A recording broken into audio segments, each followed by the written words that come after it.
brothers right here then paved the way for me, made it easy for me to come up in the truth. And if y'all could y'all just go ahead and introduce yourself, if I could?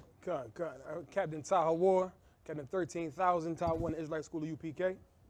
Captain 13,000, Tazariak in the Israelite School of U.P.K. That's right. Captain 13,000, Akala Baram, the Israelite School of U.P.K. Y'all had to throw the numbers out there. Captain 10,000, Captain I.S.U.P.K. Right.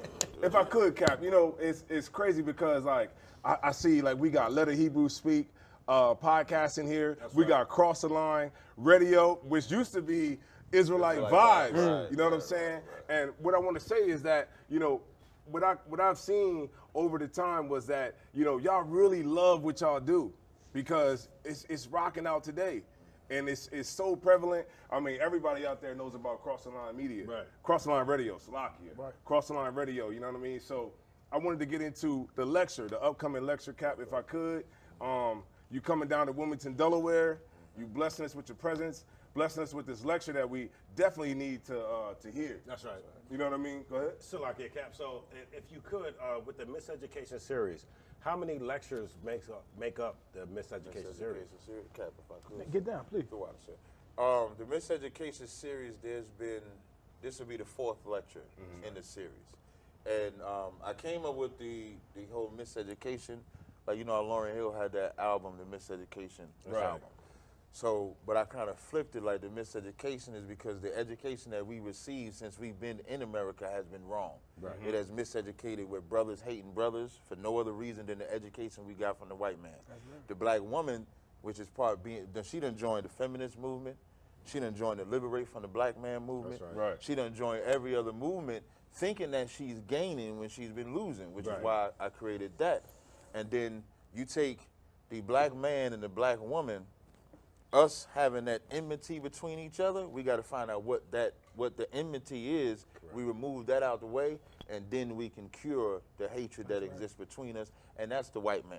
The white man is what's in the middle of the black man and the black woman. So that's what made me bring out the miseducation, because the one thing, like you see all of us strong right here, right? But if the household is not strong, the black structure will be divided, it'll be destroyed. That's why you notice that's what's attacked. Because if you take the strong black man out the house, that woman ain't built to raise them kids up to make them strong. She inherently creates a docile child. Because she thinks survival, so she teaches her son to survive, her daughter to survive. And not just any survive by any means. So whatever part of your body you got to give it up. Whatever part of your soul you got to sell it. So now, you put that strong black man in the house, when that family structure is good, as strong as we are, when we're gone, our kids will be just as strong because we raised them. You understand? And the white man knows you destroy the black household, you destroy them. That's right. The Asian household ain't destroyed, the Arab household ain't destroyed, the African household ain't destroyed, and they thrive in America. They come over here, nobody touches them. You notice when the white man leaves that nation alone, especially over here in America, oh, they grow exponentially. The Chinaman came, the Vietnamese came over here in the 70s. Now, mind you, it was supposed to be a Vietnam War. Now, you got a whole Vietnam War. They were at war with the Vietnamese, but the Vietnamese come over here and flourish. And you know who they sold them as their #1 commodity? Us. That's right. We're the #1 commodity of America. It ain't Dunkin' Donuts. It ain't oil. We, blacks, are the #1 because they tell every nation that comes over here, when you come over here, we're going to put you in a black neighborhood because we've destroyed them so much, they only going to support another nation. That's why black businesses don't flourish, but the other businesses do. So without that family structure, we'll be divided, we'll be destroyed. So that's how I came up with the miseducation lecture. If I could, okay, so with the miseducation series, right, is there a PayPal or some type of, how can people get access to the miseducation series? Well, actually, 2 of the lectures we put on our Cross the Line radio channel. So if you go Cross the Line on YouTube, you can actually get 2 of them for free. Only for a certain time. What we will create is what's that called? Is that the Patreon? We're gonna create a subscription service so that this way anybody who like is you know, the first participants to be able to sign up, they basically get grandfathered in so that any lecture that Captain Zayak has done, you understand, underneath the miseducation series as well as the no homo lectures, the ones against child molestation, you'll be able to access those for free and then get discounts for any lecture that we do moving forward. So that's what we do have coming. Christ. Yeah, that's great. what we do have coming. That's definitely what we need down here, Cap, man. We need like those kind of lectures so that people can get that understanding so that we can actually get cures to these problems that we're dealing with. Yeah. You know what I mean, Cap, if I could, now we understand that, you know, being in the truth, we understand that the white man picks the leaders that black people get. Right. You know what I'm saying? So, and usually it's the black leader that can coon the most, that can sell out the most and sell us out the most. So, what I would like to ask you, Cap, is who speaks for black leadership? Is it Martin Luther King, Al Sharpton, Jesse Jackson, Creflo Dollar, T.D. Jakes, Stephen A. Smith, Medgar Evers, Jada Pinkett, Ray Lewis, Michael Vick, Charles Barkley, RZA, Steve Harvey, Kanye West, Flavor Flav, Juanita Bynum, Beyonce, LGBT, or Black Lives Matter? Here's who speaks for black people, Commander General YAHANNA. Right. Black people. And here's the problem with that. Just like, you know, when King David was anointed king, right? There was another king in Israel. His name was King Saul. Right. Even though King David was anointed by right when Samuel anointed him, you had another king in the seat. And so as he's in that seat, what did David have to do? He had to fight. He had to survive. Right. And he had to make the people recognize who was the authority from the Most High. Right. So that's what we fight against. So under Commander General YAHANNA, why we have to fight against the Al Sharptons, the Eddie Longs, the Kanye West, because black people, here's one thing about black people, they can't vote for who their leader is. Right. There is no such thing as voting for your leader. You have to let the Lord appoint who your leader is, because we're going to appoint somebody that can make us feel good. Right. And whatever make us feel good, that's what we're going to vote for. Right. We like Al Sharpton because black women love aborting babies. So because they love aborting babies, Al Sharpton caters to that. That's why when they had that sign in New York, the most dangerous place for a black child is in the mother's stomach. You know who got that sign off? Al Sharpton. Oh. Because he said the woman should have a right to choose. And what did they just pass in New York? That you can terminate that baby even at the precipice of birth, like close to 9 months. Wow. You can terminate that baby in New York City. That's why we can't vote. For them. You take Eddie Long. Eddie Long molested kids. Everybody's seen him molest kids, and they still let him stay in the church. Wow. So we can't vote for who we want to vote. The Lord appoints who's our leader. And right now, Commander General YAHANNA is that leader. And we fight under that leadership every day because we can present the only cure for black people. Because Commander General YAHANNA is not given his law. This is not his law. Right. This is the laws that's been established for thousands of years. That's how you know it's real. When most of these leaders come about, their whole presence for getting voted is what they're going to do to bring about change. So they'll say, well, I'm going to change this, I'm going to change that, I'm going to change this. Commander General YAHANNA ain't changed nothing. Right. He said, how are we supposed to live? Let's go to Leviticus, the 11th chapter. That's how we find out how we're supposed to eat. What are we supposed to celebrate? Let's go to Leviticus, the 23rd chapter. Right. How are we supposed to deal with land? Let's go to the book of Numbers. We'll find that out. So that's the leadership that we're really under. Everything else just destroys us. And if I could add one more, when Saul was given to them, he was what the leadership is today, a weak man. A man that could not follow the authority of the Most High. When the Lord told him to destroy that whole race of white people, you know what he did? Spared them. Right. What does every leader today want to do? Spare white people. Like it's like leadership wants to find the good white man. Right. Salvage. Like at the turning point that black people are right now, we should be selfish. Right. Where Black Lives Matter movement should actually really mean Black Lives Matter. It shouldn't be about two lesbians, shouldn't be about gay people. That's right. Shouldn't be about nothing but black people coming together. And then when the white man want to come in, we say, hold on, Cat. When we get together, then maybe we could deal with you. Because that's what every other nation does. That's Cap, right. You was gonna say something, sir? I'm trying to, because you dropping it so heavy. I'm trying to be quiet for a second, but it's so right. Like that law and that late term abortion law that was passed. That is the exact reason why all them names you named on that list need to be thrown out their seat, man. That's Because right. no one's willing to come and tell these sisters like that is evil and wicked. You destroy your child, man. You understand? At that term, no one's willing to come and say the things that are hard, that might cost you your life. Right. You understand? That might cause people to hate you. That might cause people to turn against you. You might lose a couple of dollars out your pocket. Right. But no one's willing to do what Commanding General YAHANNA has done since when? Since the 80s. Yes, that's You right. understand? No one's willing to do that, and that's why all them names need to be thrown out their damn seat, and they need to be stripped of every dollar in their bank account right. because they failed us, man. That's they right. failed us. When in 2018, they still passing laws to kill more black babies. Yeah. Like we need more. You know what I mean? Like we need more. You know, things coming against blacks and Hispanics in America. We need somebody to stand up and say that's enough, man. Right. Like let these children live. Right. We got cops killing us. We got our own people killing us. Right. Like why don't we try to just save our lives, man? Somebody has to come and say the things that's hard to hear. Understand? And that's what Commander General YAHANNA do in the Israelite School of UPK. And that's why this is the home that is out here to save blacks and Hispanics. This is the place where you go for salvation, man. You don't go in no church.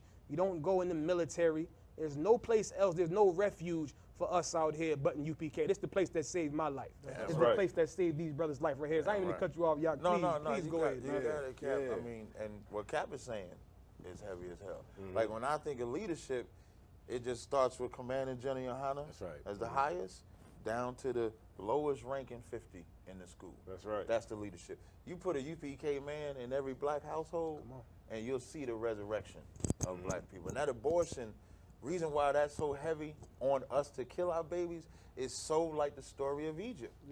Because everything they've tried to do to kill us, it just don't work. Right. So they tried the what was that called? Margaret Thatcher started. What was that called? What they did the Mile for 21, Planned Parenthood. Right. So Planned Parenthood was where it started. That didn't work. The drug epidemic came. That didn't work. Homosexuality is damn near running neck and neck with abortion, but we ain't dying fast enough because what did it say in Egypt? We was the more they afflicted us, the more we grew. That's right. So that's why abortion is being pushed up because they would rather just exterminate us. I remember when my second child, Kaya, when she was born, right? She has Down syndrome, and I remember when they was telling us that now we in a doctor's office. Now all she has is Down syndrome. They don't know how severe it is or how less it's gonna be, but they trying to convince my rib to abort that baby because it has Down syndrome. But as they running the sonogram on her belly, all you see is her just moving around, being full of life. That's how she got her name Life. Right. Her name means life. So as they telling me to kill my baby, I see my baby living in the stomach. How could you do that as a black man or black woman to a child that you created? Right. But that's the agenda that they push on us, man. So I don't want to get too long. Right. That's right. If I so could, Cap, could you hand me that book right there? Which if I one, could? this one? Yes, sir. While you're getting that, Kat, one thing that you mentioned was that at the beginning of the Black Lives Matters movement was 2 lesbians. Yeah. Okay, so at the beginning, one thing that I just learned is at the beginning of the civil rights movement, there was a guy named Bayard Rustin. Yeah, he was who was a gay activist leader. So why do you think that gay activists or lesbianism is at the forefront of black people rights movement? Because if you want to say something, sir? You Sure, sir? You got it. Flag it, sir. I'll let you rock. I mean, You got it. Okay, But throw now out. I'm trying to, hold back a hold little back bit. up. Just a little bit. Yeah. The only man that can ever represent black men is a homosexual. That's the only one. Either a straight up homosexual man or a feminine man, and that's the only thing that we can see. So a homosexual will always be attached to our movement because if kids see a homosexual man, you know what they're gonna be? Homosexual. They're going to be feminine because we can't fight back. Look, every other nation can fight back. You know, they always call the Arabs the terrorists, right? Right. Arabs don't get profiled. You know why? Because they fight back. Right. Arabs drive their car, own their businesses, and able to be free in America, even though they said they're the greatest enemy to us right now, to America right now. Right. But they're allowed to walk. You know why? because they will fight. And so because they'll fight, the white man respects that. He made us feminine, and we bought into it. We bought into the feminism. That cat that did the TV show Empire, you know what he's coming out with? A gay superhero. I seen that cat. He was flipping and everything. Only the black superhero got to be gay. He was flipping with the. Now the black. So now what is that going to inspire little kids do? And you know what the white man will be? He'll sit back and say, we'll never have to worry about them fighting. Right. Because they're feminine. So if you want to get free, you take this homosexual with you. Right. You know, okay, so. They'll have Avengers. They'll have Right. Iron Man and Superman. Right. We got Right. Spawn. What's that cat Will Smith played? He was a homeless. Hancock. Hancock. You understand? We got Hancock and a homosexual superhero. Like it's so systematic. It's so psychological what they do to us. And unless you're in the truth, and unless you have them blinders off your eyes, and you can see things for what they really are, you would never think about it. You understand? Like, think about what they, like you said, like how these homosexuals starting in the forefront of all these black movements. Understand? Just like you said, and that comes from what? Like taking that strong black man out of the house. That's right. And so now, what is the symbol of strength now? Now that a brother like Tazariak is out of the house, what's the symbol of strength now? A woman. You understand? So you have a homosexual, a man trying to be the symbol of strength, but still so influenced by femininity. Right. He can't help but try to be a woman. That's the only strength he knows. Because he was raised by a single, what they say, single strong black mother, the mother and the father.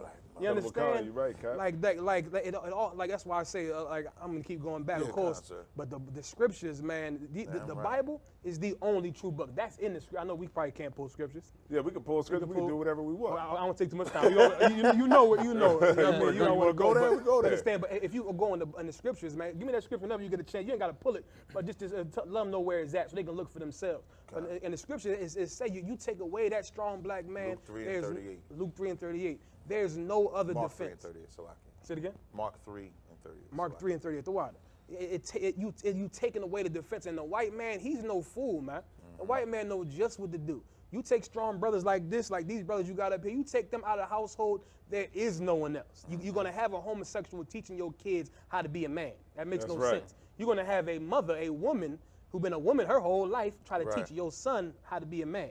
You understand? There is no other defense. You have no hope, man. I know it sounds bleak. It sounds horrible. Your only hope is you better get up in this lecture, man. If you want to save your marriage, save your family, get in the UPK, man. That's Go, right, Salaki, You know, and if I could just add, here's the psychology as well. It's a few things Cap said. You take that movie Hancock, right? Hancock, when he was being black, he wasn't accepted at all. Right. Remember, he had his hair out, dressed all loose, and everything like that. They don't listen. They look at us. We the smartest men I know. That's right. There's nobody smarter than us. We got the only cure. When I'm saying smart, I ain't about to do no heart surgery or nothing like that. I'm not about to do that. Right. But if you was to put any of us in a bombshell, which is called the ghettos of America, we'll raise the dead because we was raised from the dead. That's what I'm saying. We'll be smart. So now that's how Hancock looked. Who had to clean him up? Some weak white man had to come. That's right. And what's the only type of black man they would accept? He had to have a skin-tight outfit on and shaved his beard. No That's culture probably at why all. Homeboy lost the fight last week, because he shaved his damn beard off. Right. Slack it. Oh, That's man. probably why he lost. They I made agree. him shave his beard off, and it takes your masculinity away. In the scriptures, when them brothers got their beards shaved off by them Chinese cats, the Moabite cats, King David didn't even let them come in because he didn't want them to see the shame of not having that beard. You know, when the white man see the black man's beard, he sees power. Right. He sees he's not imitating me no more. Right. He's not trying to be like me no more. And here's the other thing.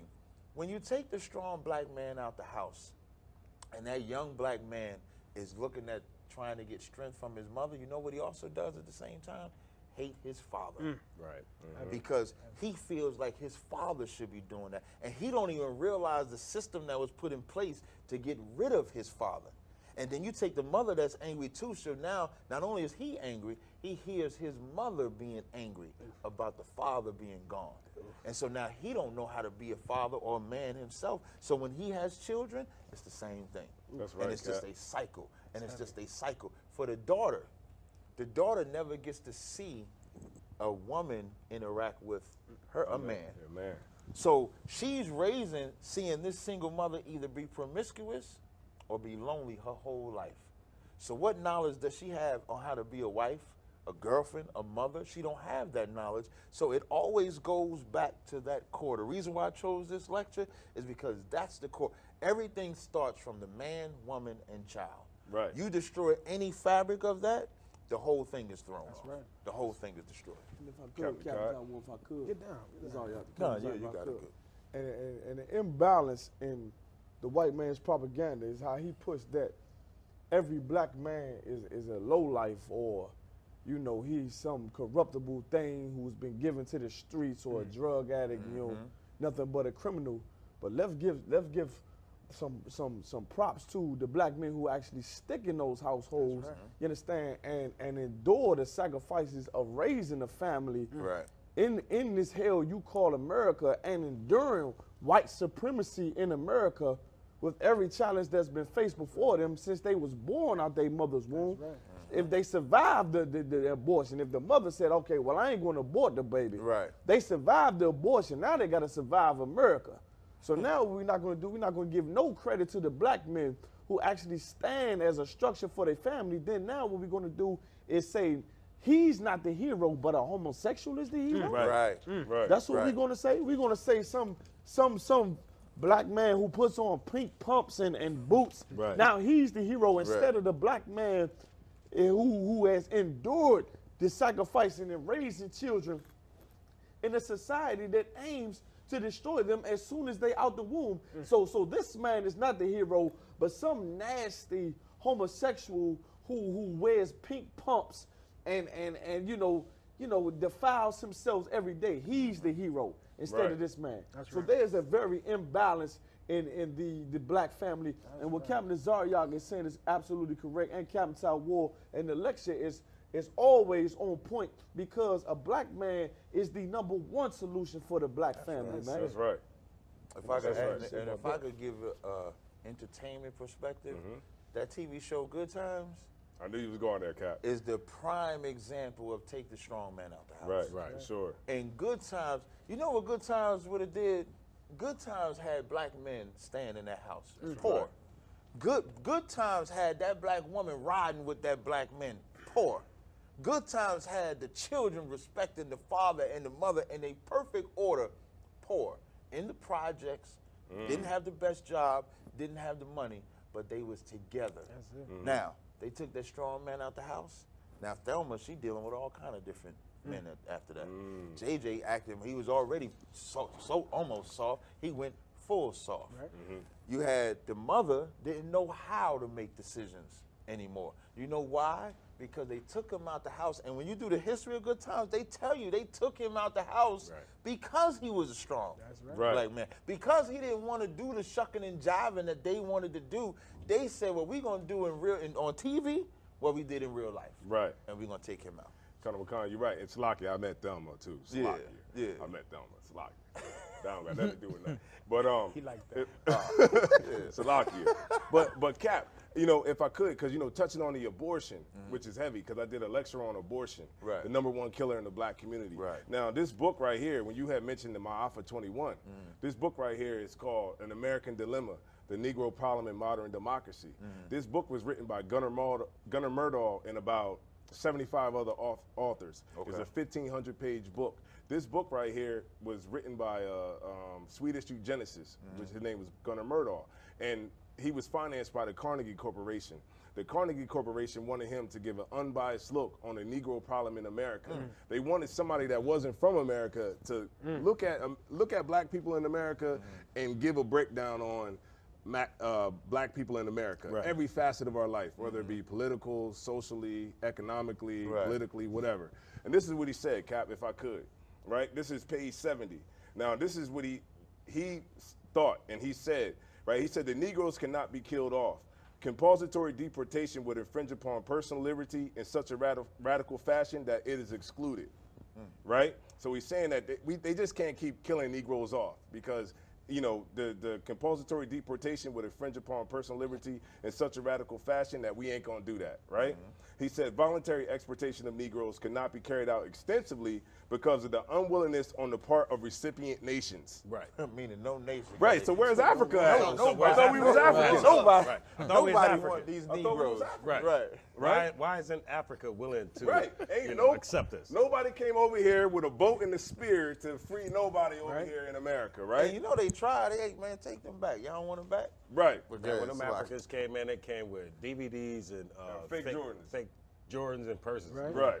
Okay, so he said voluntary exportation of Negroes cannot be carried out extensively because of the unwillingness on the part of recipient nations, as well as on the part of the American Negroes themselves, who usually do not want to leave the country but prefer to stay and fight it out here. Right? Right? Well, let me keep reading. Neither is it possible to effectuate the goal by keeping up the Negro death rate. A high death rate is an unhumanitarian and undemocratic way to restrict the Negro population. Right. Right? He said, and in addition, expensive to society and dangerous to the white population. Right? So they just can't keep killing Negroes off because white people could get caught up in it too. Right? It said the only possible way of decreasing Negro population is by means of controlling fertility. Right. That's it. I mean, that's always going to be the answer. You once like that's not new.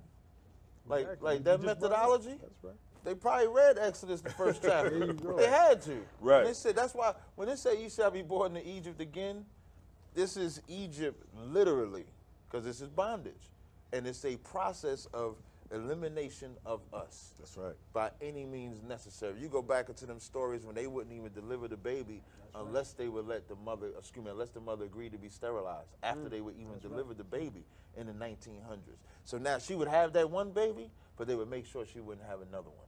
You understand? So there's always going to be abortion type tactics, and it always targets us. Them Planned Parenthood clinics is always in the ghettos of America. And what do they tell you? You know, you ain't really got no money. You know what I mean? You're a little too old.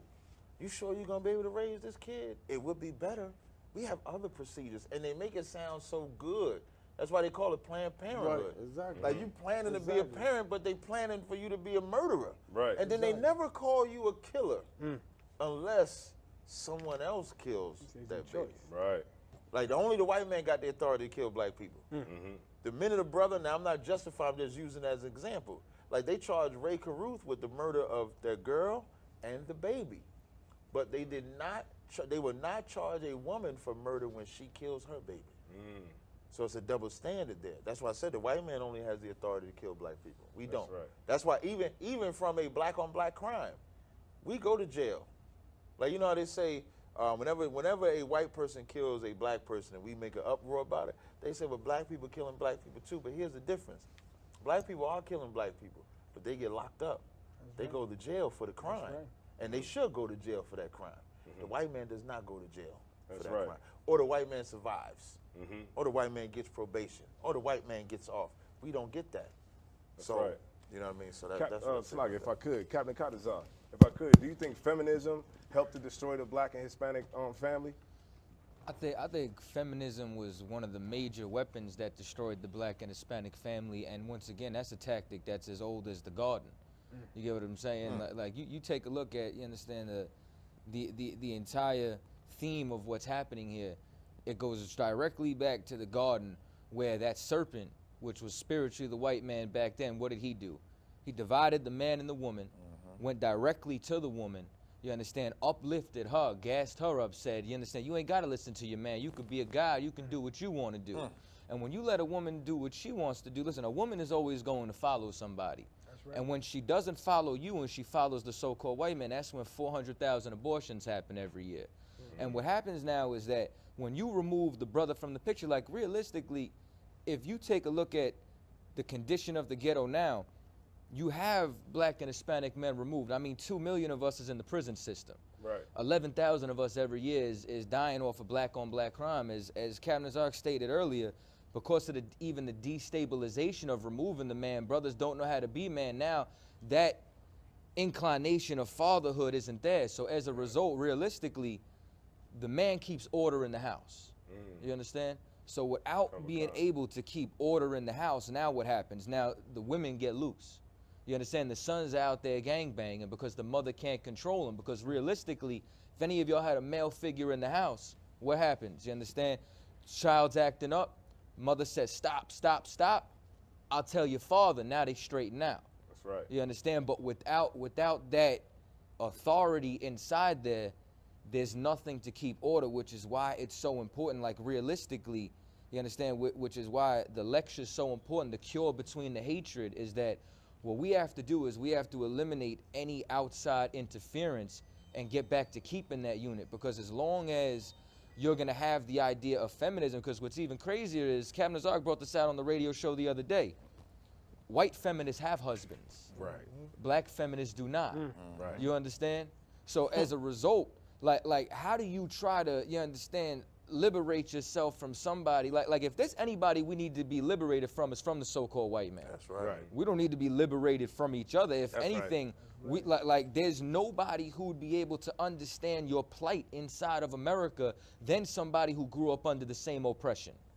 You understand? Right. So as far as feminism is concerned, feminism completely destroyed us because it divided our household. When realistically, look at, I'm sorry to be too long-winded, but No, look at any other race of people. You get what I'm saying? You go to a 7-Eleven, the East Indian woman works directly next to her man inside that 7-Eleven, inside the Dunkin' Donuts. They're not sitting there saying, I need to be independent, or I don't want to work, or you know what I'm saying? Like they ain't waiting for a Nick Cannon to come through and make sure you ain't never got to pick up a bill. They come to America, they work together to get out. The Chinese woman's right there cooking that nasty rice and cat, rat, and dog next to her man inside there.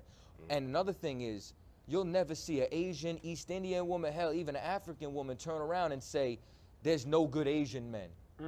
There's no good East Indian men. That's right. You understand? Like, and as a result, look at their social structure. Look at their limited crime rate. Look at their low abortion rate because their family hasn't been divided. So feminism destroyed us. Can I add one Go last ahead, thing? go ahead, guy. You got it. What's the thing that's weird about feminism is liberation.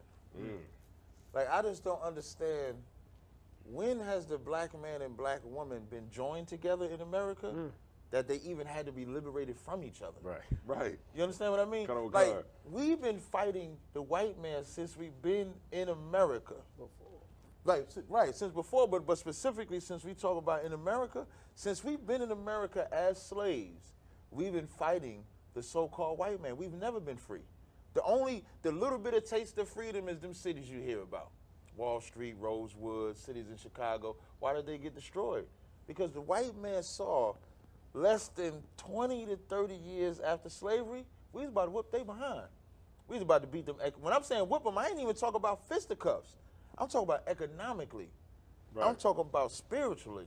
I'm talking about in unity. When I pull this research out, you'll see right before they created or passed that civil rights, the black household was surpassing the white household as the #1 power in America. And that's the threat. So then it says, you got to be liberated. I just want to know, when has the black man ever been in charge of the black woman that the black woman decided, I don't want to be under him? Right. You understand? You Very feel good, that? very You good. feel that? Like the black woman, when did she get mad? Like the white woman got mad at the white man. You know why? Because she was in America for about 200-300 years. He wouldn't give her a job. That's all she wanted. She didn't want to be free from her husband. She didn't want to be divorced. She just wanted to be able to go to Wall Street and get a job too. So I want to know, can we get at least 30 years of being in charge of our black woman? And then let's see if after 30 years of being in charge of her, she want to get liberated from us. Right. I guarantee you she won't. That's all I Oh, want. you had something to say? And if I could, Captain Zaria, if I could. And what Captain Zaria saying so right, in that Captain Zaria is saying, when has the black man been in control of the black woman? But the women's movement, you're saying, separate the black woman. When it's all a butterfly effect too. When you effeminize a black man, the black woman, you effeminize a black man, so you trying to act like her.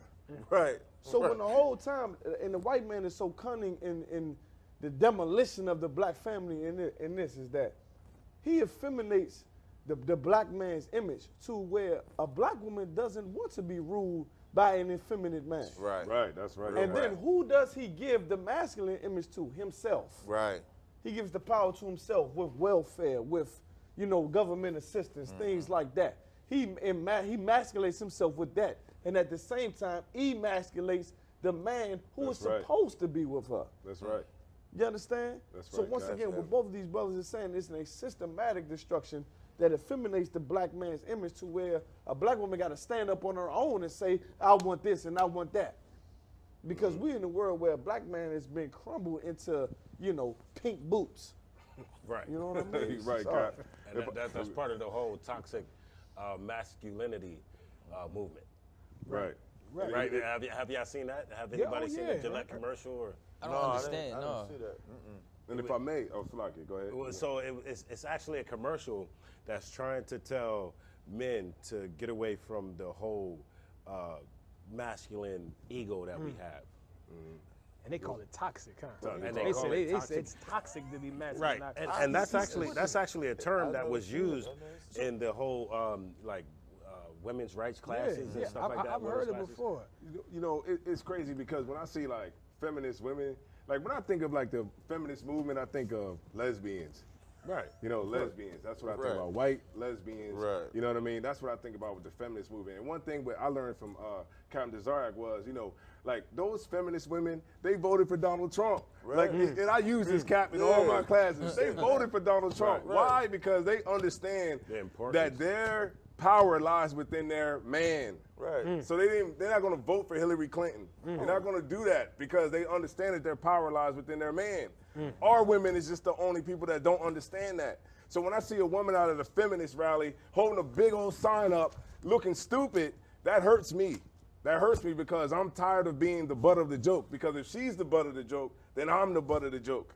You understand? And that means that I have more work to do. And it feels like I'm not doing enough because she's still out there with a big sign looking stupid in front of white people. Salakia. And if I could, Captain once again, Captain if I could. Okay, the difference between a white woman in the feminist movement and a black woman in the feminist movement is this. A white woman in the feminist movement is just like you said. She's a white woman who wants to be guaranteed certain rights within the same nation that her counterpart rules. Right. When a black woman is in the feminist movement, Right. she actually she's actually hurt by black men. You understand? Like this black woman, because of our destruction in America, this black woman has actually been hurt by a black man. And because of the propaganda of America, it makes us her enemy. So when a white woman goes to the feminist movement, it's for politics, it's for, you know, any other, you know, thing that the government uphold. But when a black woman does it, it's to spite the black man because of everything that the white man pushes that is evil against us. That's right. In white America. That's the difference, man. Right. And do you think that's why black women in the 70s had the whole mindset of just lie to me? You know what I mean? Just lie to me. You know, the white man doesn't. He doesn't know how much you hate him because you grin in his face all day. Right. You know, That's but what because that you love sister me, said you talk about. Right. I get the hate from you. Is that the reason? Do you think that's the reason why black women in the 70s had that type of mind frame? Anybody? Kind of the water, sir. Like we taught that black woman an evil lesson with that. Because what the black woman saw, like when she's saying lie to me, the reason why she said, remember, she said, you saying you hate the white man, but you smiling in his face every day. All day. And then on the other hand, you saying you love me, but you showing me the hatred every day. And the reason why is because you can't love the white man. That's right. Even if you faking it, you can't. Because the whole time you go to that job and you smiling in that white man, all you're doing is building up your anger. Building up your anger, building up your anger. And then when you get home, you're not afraid of that black woman. Right. You're not afraid of your kids. So now all that anger that you have for that 8-hour shift, sometimes 12-hour shift, your family gets the brunt of it. And it's so heavy. I mean, Richard Pryor said this joke one time, right? He said, imagine you get paid on a Friday, you want to take your daughter, your girl out to eat. You go take your girl out, y'all get dressed, y'all get nice, and then as you drive into where you going to, the cops pull you over and say, we saw a black guy commit a crime look just like you. And as he's searching you, emasculate you. He said, now what man want to go out after that? You know what you do? Go home and beat your kids. You know why? Because when you're oppressed by another nation, you have to let that anger out. The scriptures say, oppression make a wise man mad. That's what the scriptures say. And when you oppress a person, he has to, or even she, has to let that anger out. And so with that black woman, now she's doing it in her ignorance, but she feels she ain't got no choice but to say that.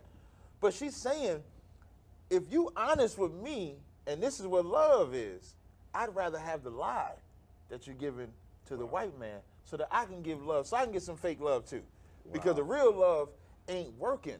When really what that black man's supposed to decide, to hell with the white man. That's right. To hell with his job. I'm not gonna kiss his behind just to have a job. We'll just survive together and then give your family that real love that they deserve. Brothers have slaveries. We go to our slave, we call it slavery, they call it job, just for the TV listeners. So we have jobs. When we go to that job, we ain't smiling in front of that white man like that, kissing his behind. You know who get that love? Our family. That's right. Because we left the oppression. Black men are under the oppression that the only way you can get love from white people is showing them your teeth. So you show the white man your teeth, he know you harmless. That's heavy. That's why you'll notice, y'all go around black men and see when they get around white people how much their teeth show. Laugh at all their jokes. Right. Everything is good. Everything is fine. They lying. They hold demeanor. Yeah, they hold them. The way they talk. They right. You Yeah, right, Cap. talk real change. talk. Right. And then as soon as the white dude leave and he around y'all, now he back to normal. But he can only pretend for so long and all that anger because he would rather cuss that white man out. Or he would rather not laugh at his joke.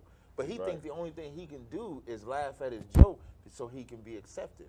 When he needs to learn how to be strong. When the Israelite school of UPK come in, we build up the strong man. That's right. Like Ezekiel said, them valley of dry bones, we put that blood on, we put that bone on, we put that flesh on. And then you learn how to be a man and to be strong and deal with your oppressor and love your family. That's right. So that's how you fix that right there. That's right. I'm sorry. Yo, Suck it, go ahead. Captain. You mind? Go ahead. If I could build on that point, because it plays exactly into what you stated earlier, like especially about how when you take a look at the men that's in leadership, even the men, like for example, it was just MLK, you understand? MLK to me was an effeminate man. That's right. You understand?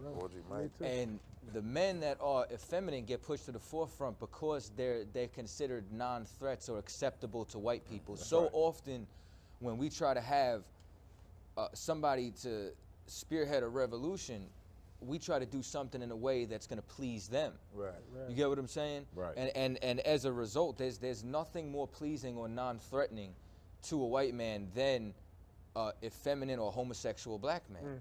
And as a result, the people that we look to for leadership has to fit that mold when that mold's considered to fail us. And that's something that it weighs on me, because I take a look at, you understand, the brothers that gave up their lives, you understand, like every man on these couches right here gave up their lives for black and Hispanics, you understand, who are actual leaders. And so often, like okay, I came in the death rattle of the Christian hecklers against us, because as more time went on, Christianity was silenced because of all the videos of brothers dying. So when we went out on the streets, Christians couldn't come up against us because the argument's too compelling now, because it was 4 million people just watched Eric Garner get choked out. It was how many people just watched, Alton Sterling, you understand, and all these different brothers, Sandra Bland, sisters, you understand, John Hernandez, all these different brothers begged for their lives. So now, it's at a point now where I see black people see us and they say,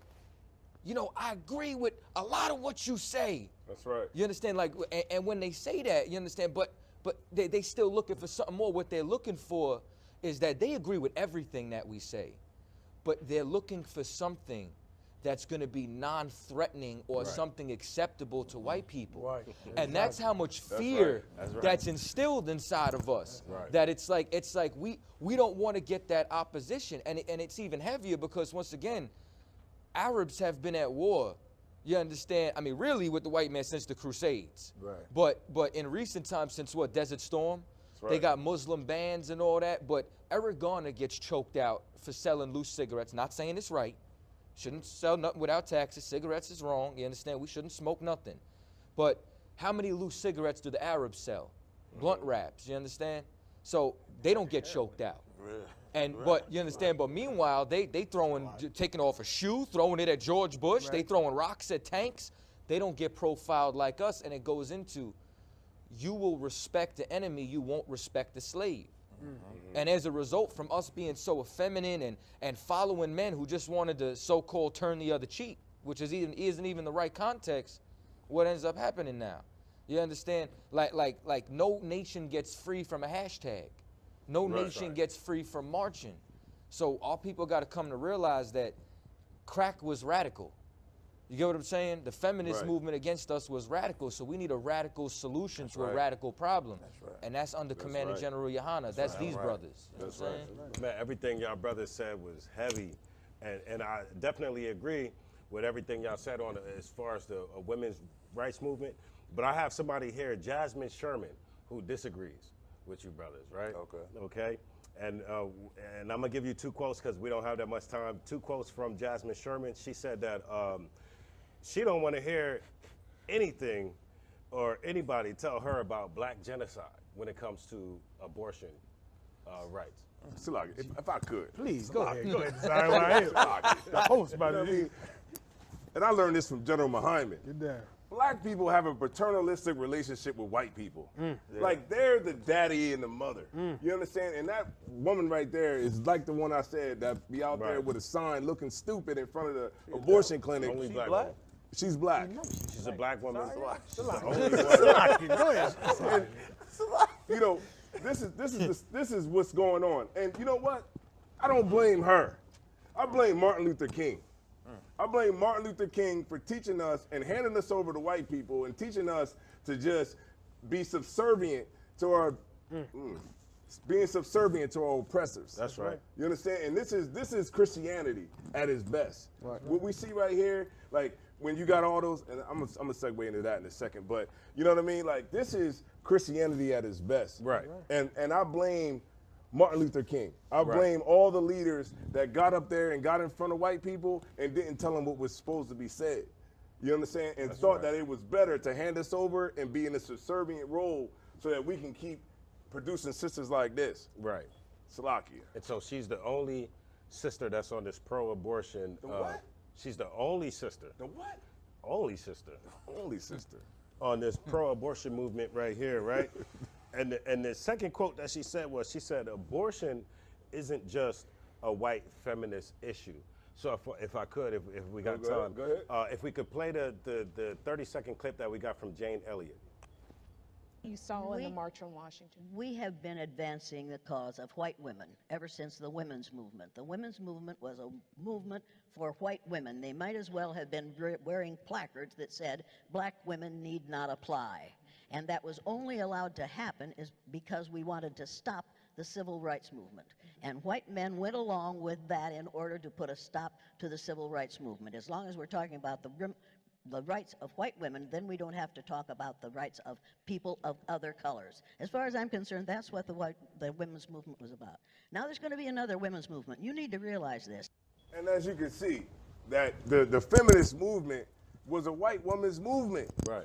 And this all ties into what Captain Tazariak is going to be bringing out, man, the cure for the hatred between the black man and the black woman. These are the things that's at play to keep us divided. And what Captain Tazariak's going to do is he's going to bring out the cure. You understand? Because I know this is going on in Wilmington and every other city that's downtrodden under the foot of every stinking nation that's in America. That's right. Captain Tawar said about this sign right here. Please, it's been too long. It's been too long. This sign right here is, this is what that woman who's standing on the front line at the abortion clinic, this is what she sees right here. You understand? This person right here is Caesar Borgia. He was the second son of Pope Alexander VI of Rome. You understand? He got put up as the picture of Christ. He's a homosexual who was Leonardo da Vinci's lover. That's right. He was his lover. You got that? You understand? Now, so if you believe that this homosexual is coming back to save black people, you more crazier than the people that voted for Trump to build the wall wearing stupid MAGA hats. And that's why we got the I.S.U.P.K in Delaware. So that we can. You're all the way right. That's right. You want you to got- I got time No, for no, two seconds. I'm gonna let y'all. Okay, Yeah, it's like okay. right here, and people watching this, they're gonna see this sign right here, right? And they're gonna say, well, what that got to do with abortions? Or how is this the reason why abortions is so prevalent in the black community? All the philosophies that this sign comes with. You see this right here? This sign right here, just like he said, this is Cesare Borgia. You understand? This is not Jesus Christ. Jesus Christ was a black man. And Jesus Christ did not represent, the true Christ did not represent abortion. You look at this sign right here, and you believe what? That God is all love. Right. Christ is all forgiveness. It don't matter. I can have a late term abortion at the ninth. What's the month? Yeah, the ninth. Ninth month. month. Yeah, real rap. I can have an abortion at the witching ninth hour. month. The last, when the baby's almost done. I can go have an abortion, and guess what? Christ will still love me. He still forgives me. It doesn't matter. Like, they teach so many lies in the church. The philosophies of this picture right here is the reason why abortions are so prevalent in Black America. Understand everything that has to do with this sign, the philosophies, everything that you was taught since a child. Because of this image, this false image, that's the reason why we in such hell in America today, man. That's right, Yeah, Cap. right. That's right, Cap. And that white woman, I like that white woman. That's right. Let me tell you why I like that white Give a woman. hand to the devil. Maybe black women will now see what the feminist movement was about. That's right. The white woman hates, right? The myth is that white women love black women. White women hate black women. That's right. Since slavery. They hate it from the point of their white husbands sleeping with the slaves. The white woman did not like that their husbands were sleeping Ooh, with the Cap, slaves. you're breaking their heart. You're breaking their They heart. did Cap. not. You know, unbeknownst to you, you think that white woman loves you. She hates you. That's why there were two different feminist movements. breaking The her black woman became the mule for the white woman to carry her movement. That's why, again, the white feminist movement was about getting the better job. The black feminist movement was about getting the black man out the house. Now, here's why I did the miseducation of the black woman. The black woman is still fighting for the white feminist movement, and she don't even realize she's better than the white woman at the job. Right. The black woman has the better jobs than white women. Right. And white women know that. That's why they still have the black women pushing it for them so that they can overcome them. That's the seduction. They don't even see the seduction that the white woman is putting on them. And they give them lesbianism. What's the girl with the afro, Angela Davis? Angela Davis. Big lesbian, big dyke. She's a dyke. Right. But she's looked at as this pillar of the feminist movement, Right. but she was gay. That's right. With Gloria Steinem. Another devil, gay. And that's what they push on us to destroy us. So that white women, we need more white women like that. That's right. Like Trump, need more men like Trump too. Right. Tell the truth. Trump, listen, man, Trump crazy as hell, but that's what black folk need. You know why? Because we had nice, so-called nice white men. Bill Clinton could play the jazz. You want to say something? I don't want to cut you off. No, keep going. Bill keep Clinton going, could Cap. play that saxophone and smoked weed. That's all you need to be black. That's it. And he was cool, even though he was like, He like fat white women? Yeah, and like fat white women. Everybody thought he was black. Everybody thought he was black. Okay, you're breaking the viewers' hearts Yeah, I out there. mean, and Trump came and did the same thing Clinton did. Made sure black people got locked up. That's under Clinton's administration and Hillary's administration. Right. The only difference between the two is Trump showed you the truth. He just said it straight up instead of hiding it. And that's what black people need. They need to see the truth of what that white woman said straight up. That's right. Because then you're able to fix the problem. All right, so we got some 4 minutes left. If any brothers want to say something, some closing remarks. If I could, and this is one thing I wanted to hit on with the woman from the article in that she said she don't want to hear nothing about black genocide. You know why? Because she's been directly affected by a black man. She grew up in a community where she saw black men kill other black men. Like, she don't realize that the white man is a murderer too, even more than a murderer than we are. Living under the white man's oppression make us murderers of each other. But the only thing that she sees, because, let me kind of see that sign right quick one time. There you go. Because the only thing she sees is this sign right here. This is what she sees. Could you hold it up, Cap, just a little bit? This is what There you go. what that woman in the article sees. When she says she don't want to hear nothing about black genocide from abortion, that's because she sees this. She sees no violence in this one. This is the most violent image, you understand, that has been portrayed around the black community that has black men killing other black men. So when she don't want to hear nothing about, you know, abortion because she see, you know, black robbers and black gangsters and things like that, when the white man in white society is just as worse of a murderer than any black man you've ever seen. You understand? Any black man you've ever seen is no less than a murderer than this image here. That's right. And guess what? When a black man kill another black man and murders him in your black community, who comes to show up to clean up the mess? This image here. That's right. That's who comes to clean up your mess. That's why, like Captain Talwar said, and Captain Kardazar said, and Captain Zaryak said, and black people have a paternal image with white people, meaning once we murder each other and destroy and demolish each other's families, this is the one that comes to sweep up the mess. That's and take right. the garbage and sit on the side of the street. That's why you will never turn against him. That's right, man. So, man, I want to thank y'all brothers, man. Let's give a round of applause for the brothers that came down here. Captain Tazariak came down here from Cross the Line Radio, along with Captain Kardazar. That's right. You know what I'm saying? We got Let a Hebrew Speak. Monday mornings, 10 p.m. to 12 p.m. 10 a.m. to 12 with General Hazai Young. There you go. You know what I mean? They've been rocking out with that thing for forever. You know what I mean? Captain Tawar, what's going on? You know, you've been rocking out with Rude and Speech since we've been in the kitchen, Right? with dirty dishes in the sink. You know what I mean? My red mad because we didn't tear the whole house up. You know what I mean? That's right. So Most High in Christ for y'all brothers that came down here and the brothers back here that came from the New York camp, man. Most High in Christ for y'all brothers, man. You know what I mean? Officer Vaughn rocking out in Canada. You understand? We got a lot of good things coming up. Captain Tazariak is just, you know what I mean, on fire with these lectures, and it's an honor to have him down here in Wilmington, Delaware. You know what I mean, to bring some life to this dead place, man. And don't forget, Knock fresh off the plane from Puerto Rico, Fresh off the plane from Costa Rica, all So over. remember, if you're in the Wilmington area, come out February the 17th to the 1232 North King Street. The Miseducation Series. That's right. Lecture put on by Captain Tazariak. That's right. 1232 North King Street, Wilmington, Delaware, 19801. The contact info is 302-494-7532, or the number that's on the screen right now. You got anything you want to say, Cap? Nah, man, Passover.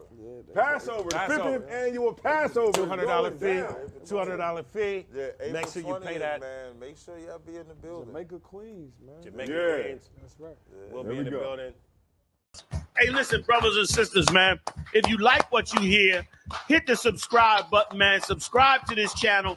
And also, please, go to ISUPK.com and pay your tithe. Drop me some cash so we can move around this planet like we need to, man, and do the things we need to do. Everyone west. Everyone west. Everyone west. Everyone